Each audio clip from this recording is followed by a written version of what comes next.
ఎమ్మెల్యేలపైన ఈరోజు సుప్రీంకోర్టులో విచారణ జరిగింది. అయితే ఈ కేసు విచారణలో భాగంగా స్పీకర్ గడ్డం ప్రసాద్ పైన సుప్రీంకోర్టు సీరియస్ అయింది. జంపింగ్ ఎమ్మెల్యేల విచారణ పూర్తి చేయకపోవడంతో స్పీకర్ పైన సుప్రీంకోర్టు తీవ్ర ఆగ్రహం వెళ్లగక్కింది. ఫిరాయింపు ఎమ్మెల్యేలపై మీరు నిర్ణయం తీసుకుంటారా లేదా మమ్మల్ని తీసుకోమంటారా అని సుప్రీంకోర్టు చాలా సూటిగా ప్రశ్నించింది. 4 వారాల్లోగా విచారణ పూర్తి చేయకపోతే కొత్త సంవత్సరం వేడుకలు జైల్లోనే మీరు చేసుకోవాల్సి ఉంటుంది. సో స్పీకర్కు ఈ రకమైన వార్నింగ్ ఇచ్చింది సుప్రీంకోర్టు. 4 వారాల్లో విచారణ పూర్తి చేయకపోతే మీరు కొత్త సంవత్సరం వేడుకలు జైల్లోనే చేసుకుంటారంటే ఈ రోజు నుంచి సుమారుగా 4 వారాలు అంటే డిసెంబర్ 17, 18 కల్లా ఏదో ఒక నిర్ణయం తీసుకోవాలి. లేని ఎడల మీరు జైల్లోనే కొత్త సంవత్సరం వేడుకలు జరుపుకోవాల్సి వస్తుందని సుప్రీంకోర్టు ఒక స్పీకర్ విషయంలో చాలా సంచలన వ్యాఖ్యలు చేసిందని చెప్పాలి. ఈ విషయంలో సో 4 వారాల విచారణ పూర్తి చేయడంతో పాటుగా కోర్టు ధిక్కారంపై జవాబు చెప్పాలని కూడా ఆదేశాలు జారీ చేశారు. ఇక విచారణ 4 వారాలకి వాయిదా వేస్తూ సుప్రీంకోర్టు నిర్ణయం తీసుకుంది. సో 4 వారాల్లో మేము ఏదో ఒక నిర్ణయం తీసుకుంటాం, 4 వారాలకు సంబంధించి మా గడువు అని చెప్పి కూడా స్పీకర్ అడిగినట్టుగా, స్పీకర్ తరఫున వాదన వినిపించినట్టుగా సో 4 వారాలు డిసిషన్ తీసుకోవాలని చెప్పి సుప్రీంకోర్టు కూడా ఆదేశించారు తెలుస్తోంది. 4 వారాల తర్వాత తిరిగి మళ్ళీ విచారణ చేపడతామని చెప్పి సుప్రీంకోర్టు ఆదేశాలు జారీ చేసింది. ఒకటి కోర్టు ధిక్కరణకు సంబంధించి జవాబు చెప్పాలి, ఆ తర్వాత 4 వారాలు డెసిషన్ తీసుకోవాలి. లేకపోతే మీరు డైరెక్ట్గా కొత్త సంవత్సరం వేడుకలు జైల్లోనే జరుపుకుంటారు. ఇవి కోర్టు పాస్ చేసిన స్టేట్మెంట్స్. మా ప్రతినిధి నవీన్ ఉన్నారు సిద్ధంగా. Naveen, so for the first time నాకు తెలిసి బహుశా ఒక స్పీకర్ని డైరెక్ట్గా డిసిషన్ తీసుకుంటారా జైల్లో వేయమంటారు అనే రకంగా దాదాపుగా వార్నింగ్ ఇచ్చిందని చెప్పాలి. ఇది ఒక ఆదేశం కాదు, వార్నింగ్ అని చెప్పాలి. సో ఒక స్పీకర్ని డైరెక్ట్గా సుప్రీంకోర్టు ఈ రకమైన వార్నింగ్ ఇచ్చిన నేపథ్యంలో ఏం జరగబోతోంది? సో 4 వారాల్లో ఎటువంటి డిసిషన్ ఎక్స్పెక్ట్ చేయొచ్చు? సో సుప్రీంకోర్టు ఇంకా ఎటువంటి కీలక వ్యాఖ్యలు చేసింది? ప్రస్తుతానికి సుప్రీంకోర్టులో ఇటు పార్టీ ఫిరాయింపులకు సంబంధించిన ఎమ్మెల్యేల కేసు కూడా విచారణ కూడా జరిగింది. తెలంగాణ స్పీకర్ పై కూడా సుప్రీంకోర్టు సీరియస్ అయినటువంటి పరిస్థితి నెలకొంది. ప్రస్తుతం మనతో పాటు బీఆర్ఎస్ పార్టీ నుంచి వాదించినటువంటి అడ్వకేట్ మోహిత్ రావు మనతో ఉన్నారు. అసలు వాదనలు ఏం జరిగాయి, ఎటువంటి అంశాలు? సో ఆల్రెడీ సుప్రీంకోర్టు 31 జూలై రోజు 3 months లో కంప్లీట్ చేయమని జడ్జిమెంట్ ఇవ్వడం జరిగింది. ఆ 3 months అయిపోయినాక కూడా ఎక్స్ట్రా టైం అయినాక కూడా ఇప్పటికీ కూడా స్పీకర్ డిసైడ్ చేయలేదు. దాని మీద మేము contempt petition, writ petition file చేయడం జరిగింది. ఈ రోజు దానికి అది విచారిస్తూ chief justice of India clear గా 1 week లోపల మీరు కంప్లీట్ చేయండి ప్రొసీడింగ్స్. ఒకవేళ కనుక 1 week లోపల కంప్లీట్ చేయకపోతే కంటెంప్ట్ ఫేస్ అవుతుంది. ఇది డెలిబరేట్ కంటెంప్ట్ అని కూడా చెప్పడం జరిగింది. అంటే ఒక బీఆర్ గవే కూడా కొన్ని కీలకమైనటువంటి వ్యాఖ్యలు కూడా చేసినట్టు కూడా తెలుస్తుంది. అంటే నిర్ణయం మీరు తీసుకుంటారా లేదా మేము తీసుకోవాలని చెప్పేసి కూడా అంశాలు కూడా ప్రస్తావించినట్టు కూడా తెలుస్తుంది. వాస్తవానికి అది జరిగింది. ఈ రోజు చీఫ్ జస్టిస్ ఆఫ్ ఇండియా మీరు తీసుకుంటారా, స్టెప్స్ మేము తీసుకోవాలా, మేము విచారణ చేపట్టాలా అని అడగడం జరిగింది. ఎందుకంటే 3 months అయినప్పటికీ దానం నాగేందర్, కడియం శ్రేణి కేసులు ఇప్పటివరకు ముట్టుకోలేదు స్పీకర్.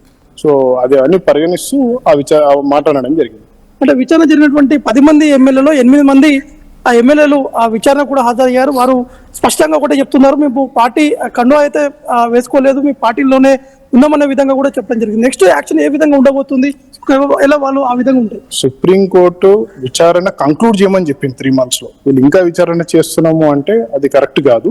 సో వాళ్ళు కంక్లూడ్ చేస్తే వాళ్ళు స్పీకర్ ఏ జడ్జిమెంట్ ఇచ్చినా కూడా దానికి మళ్ళీ హైకోర్టుకి వెళ్ళొచ్చు. ఏ పార్టీ అయినా హైకోర్టులో ఛాలెంజ్ చేయవచ్చు ఆ జడ్జిమెంట్. సో ఆ విధంగా వెళ్ళడం జరుగుతుంది. అంటే వారం రోజుల లోప ఈ యొక్క నిర్ణయం కూడా తీసుకొని మళ్ళీ రావాలి, మళ్ళీ విచారణ అనేది ఆ 4 వారం లోపు ఉంటుందని చెప్పేసి సుప్రీంకోర్టు చెప్పడం జరిగింది. కానీ ఒకవేళ నిర్ణయం తీసుకోకపోతే ఏ విధంగా ఉండబోతుంది సుప్రీంకోర్టు?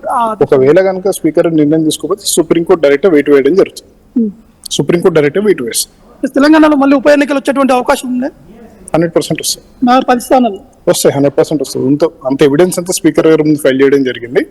అంత చాలా క్లియర్ కట్ ఉంది case. Open and shut case, అన్ని 10 కేసులు ఓపెన్ అండ్ షట్ కేసే. సో ఎలక్షన్స్ 100% వస్తాయి. మొత్తం అయితే ఖచ్చితంగా కూడా తెలంగాణలో 10 స్థానాల్లో కూడా ఉప ఎన్నిక కూడా వచ్చేటువంటి అవకాశాలు ఖచ్చితంగా ఉన్నాయని చెప్పేసి కూడా బీఆర్ఎస్ పార్టీ తరఫున వాదించినటువంటి అడ్వకేట్ కూడా చెప్పడం జరుగుతుంది. ఎందుకంటే ఈ రోజు సుప్రీంకోర్టు ప్రధాన న్యాయమూర్తి బీఆర్ గర్వే కూడా చాలా సీరియస్ గా కూడా కామెంట్స్ కూడా చేయడం జరిగింది. ఒకవేళ మీరు నిర్ణయం తీసుకుంటారా లేదా మేము నిర్ణయం తీసుకోవాలా, ఎందుకంటే 3 నెలల పాటు సమయం ఇచ్చినప్పుడు కూడా గతంలో ఈ కేసు అటు హైకోర్టులో సుప్రీంకోర్టులో విచారణకు వచ్చినప్పుడు బహుశా high court, I don't remember exactly, so వాళ్ళు అఫిడవిట్ దాఖలు చేశారు. ఏమని మేము ఇంకా బీఆర్ఎస్ లోనే ఉన్నామని చెప్పి బండ్ల కృష్ణమోహన్ రెడ్డి, తెల్లం వెంకట్రావు ఇలాంటి వాళ్ళందరూ కూడా అఫిడవిట్ దాఖలు చేశారు. సో అంటే ఇప్పుడు దాదాపుగా వాళ్ళందరూ అఫిడవిట్ ని కన్సిడర్ చేసినట్టేనా? వాళ్ళు ఇంకా బీఆర్ఎస్ పార్టీలోనే ఉన్నామని చెప్పేటువంటి మాటల్ని డైరెక్ట్ గా కోర్టు న్యాయస్థానం ముందే వ్యక్తపరిచారు. ఇంక్లూడింగ్ కడియంశ్రీ గారు కూడా అఫిడవిట్ దాఖలు చేశారు. సో ఇవన్నీ పరిగణలోకి తీసుకున్న తర్వాత ఈ డెసిషన్ వచ్చిందా? ఎస్, ఖచ్చితంగా అని చెప్పుకోవచ్చు. ఎందుకంటే ఇటు సుప్రీంకోర్టు మాత్రం వీరు ఇచ్చినటువంటి ఎవిడెన్స్ అంటే బీఆర్ఎస్ పార్టీ తరఫున ఉన్నటువంటి కొంతమంది అడ్వకేట్స్ కూడా సుప్రీంకోర్టుకి కొన్ని ఎవిడెన్స్ కూడా వారు పెట్టడం జరిగింది. దాని పూర్తి స్థాయిలో పరిగణించిన తర్వాతనే ఇటు సుప్రీంకోర్టు ఈ విధంగా నిర్ణయం కూడా తీసుకున్నట్టు కూడా స్పష్టంగా మనకి అర్థమవుతుంది. ఎందుకంటే 10 మంది ఎమ్మెల్యేల్లో 8 మంది ఎమ్మెల్యేలు మాత్రం ఖచ్చితంగా మేము పార్టీ కండువా అనేది కప్పుకోలేదు, పార్టీలోనే ఉన్నట్టు అనే విధంగా కూడా వారు స్పీకర్ జరిపినటువంటి విచారణలు కూడా ఈ అంశాలని వారు ప్రస్తావించినటువంటి పరిస్థితి నెలకొంది. అదే అంశాలు సుప్రీంకోర్టు ముందు కూడా వీరు ఇవన్నీ కూడా తీసుకురావడం జరిగింది. మిగతా 2 ఎమ్మెల్యేలు విచారణకు ఎందుకు హాజరు కాలేదు, వారు ఎప్పుడు విచారణకు హాజరవుతారు, డైలీ వారీగా విచారణ చేపట్టాలని చెప్పినప్పుడు కూడా ఎందుకు విచారణ చేపట్టలేదని చెప్పేసి కూడా ఈ విధంగా సుప్రీంకోర్టు జనరల్ గా ఒక క్వశ్చన్ ఇక్కడ, నిజంగా న్యాయస్థానాల్లో పార్టీ కండువాలు మార్చడమే పార్టీని మార్చినట్టుగా భావిస్తారా? అంటే పార్టీ కండువాలనే పరమావధిగా తీసుకుంటుందా న్యాయస్థానం? ఎస్, ఖచ్చితంగా. అంటే ఆ పూర్తి స్థాయిలో ఎవిడెన్స్ అనేది కూడా పూర్తిగా కలెక్ట్ చేసిన తర్వాతనే సుప్రీంకోర్టు కూడా ఒక నిర్ణయం కూడా వచ్చేటువంటి అవకాశం కనిపిస్తుంది. యాక్చువల్లీ ఈ రోజు ఈ యొక్క తీర్పు కూడా వచ్చేటువంటి అవకాశం ఉంది. కానీ ఇటు స్పీకర్ తరపున ఉన్నటువంటి ఆ న్యాయవాది కూడా వారు కొంత సమయం కూడా కావాలని చెప్పేసి కూడా వారు కోరడం జరిగింది. వారు 8 మంది ఇక్కడ ప్రధానంగా ఈ క్వశ్చన్ టెక్నికల్ గా అటు స్పీకర్ కూడా తెలంగాణ ప్రభుత్వం కూడా చాలా కట్టుగా ఏర్పాటు చేసి ఒక రకంగా చెప్పాలంటే టెక్నికల్ ఒక గేమ్ అని చెప్పాలి. సో వీళ్ళంతా కూడా బీఆర్ఎస్ పార్టీ లెజిస్లేచర్ ప్రకారంగా బీఆర్ఎస్ పార్టీగానే చూపిస్తోంది.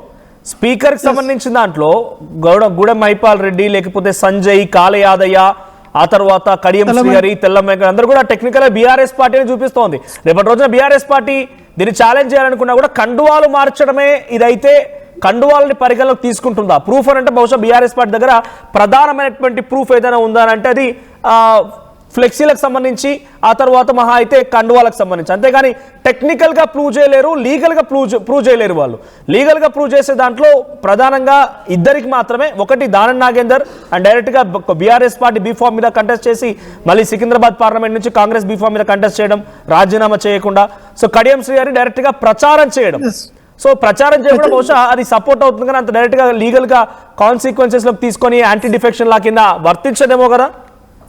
ఖచ్చితంగా. అంటే కడియం శ్రీహరి సంబంధించినటువంటి అంశాలు ఒకటి గమనిస్తే మాత్రం కడియం శ్రీహరి ప్రచారం చేశారు. దాంతో పాటు తన కూతురు ఎంపీగా పోటీ చేసేటువంటి సమయంలో కూడా కడియం శ్రీహరి స్వయంగా ఆ సంతకం కూడా పెట్టినటువంటి పరిస్థితి నెలకొంది. కాబట్టి ఇవన్నీ కొన్ని చిన్నపాటి అంటే ఎవిడెన్స్, టెక్నికల్ ఎవిడెన్స్ అన్ని కూడా వీరు బీఆర్ఎస్ పార్టీకి సంబంధించినటువంటి ఆ నేతలు కావచ్చు, బీఆర్ఎస్ పార్టీకి సంబంధించినటువంటి అడ్వకేట్స్ కూడా వారు కలెక్ట్ కూడా చేయడం జరిగింది. కాబట్టి ఈ కండువలు అనేది ప్రధానంగా ఎజెండాగా కూడా వీరు ముందుకు వెళ్తున్నారు. కానీ కాంగ్రెస్ పార్టీ మాత్రం స్పష్టంగా ఒకటే చెప్తున్నారు, వారు ఖచ్చితంగా బీఆర్ఎస్ లోనే ఉన్నారని చెప్తున్నారు. కానీ పార్టీ మాత్రం ఖచ్చితంగా స్పీకర్ సంబంధించినటువంటి విషయాలు కావచ్చు, స్పీకర్కి ఇచ్చినటువంటి ఆ విచారణ జరిగినటువంటి సమయంలో కావచ్చు, ఖచ్చితంగా మేము బీఆర్ఎస్ పార్టీలో ఉన్నాము, ఎక్కడ కూడా ఫిరాయింపు జరగలేదనే విషయాన్ని కూడా వారు కరాఖండిగా కూడా చెప్తున్నటువంటి పరిస్థితులు. కానీ 2 స్థానాల్లో మాత్రం ఖచ్చితంగా బై ఎలక్షన్స్ కూడా వచ్చేటువంటి అవకాశాలు ఉన్నట్టు కూడా కనిపిస్తున్నాయి. ఎందుకంటే కడియం శ్రీహరి రీసెంట్ గా చేసినటువంటి కామెంట్స్ కూడా చూడొచ్చు, మరోవైపు దానం చేసినటువంటి కామెంట్స్ కూడా చూడొచ్చు. ఈ ఇద్దరు విచారణకు హాజరు కాకపోవడం, దాంతో పాటు ఇద్దరు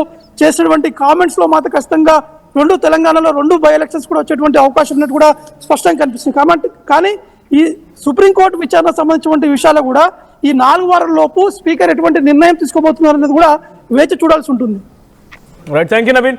సో మొత్తంగా 4 వారాల్లో ఏం డెసిషన్ తీసుకుంటారో తీసుకోండి, లేదనంటే కొత్త సంవత్సరం వేడుకలు మొత్తం కూడా జైల్లోనే గడపాల్సి ఉంటుంది. ఇది స్పీకర్ గడ్డం ప్రసాద్ కి సుప్రీంకోర్టు ఇచ్చిన వార్నింగ్. ఇది ఒకటే కాదు, 4 వారాల డిసిషన్ తీసుకోవడంతో పాటుగా కోర్టు ధిక్కరణ పైన, అంటే ఆల్రెడీ 4 వారాలని చెప్పి గతంలో గడివించాను, దాన్ని ధిక్కరించడం పైన కూడా ఏదో ఒక జవాబు చెప్పాలని ఆదేశాలు జారీ చేసింది సుప్రీంకోర్టు.